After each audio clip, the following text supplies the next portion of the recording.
नमस्कार मंडळी, जसं मी उन्हाळ्यात ना ही मिरची पावडर कुठून आणलेली आहे, तसं माझ्या कांदा लसूण बनवण्याच्या 3-4 बॅचेस तयार झालेल्या आहेत. त्या सगळ्या विकल्या गेल्यात. आत्तासुद्धा मी फ्रेश अशी बॅच तयार केलेली आहे.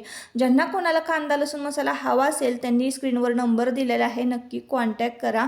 आणि आता मी बनवते कशी ते तुम्ही बघितलं असाल. डिटेलमध्ये याच्यावर 2-3 व्हिडिओ आपल्या चॅनलवर अपलोड आहे की मी कशा पद्धतीनं बनवते, कुठली काळजी घेते, किती हायजीन मेंटेन ठेवते. त्यानंतर इथं ना सगळेच माझे पदार्थ जे आहेत, खोबरं असू द्या, त्यामध्ये लागणारं तेल असू द्या, लसूणसुद्धा मी गावरान वापरते. खोबऱ्याचं तर एक तुम्हाला माहिती आहे.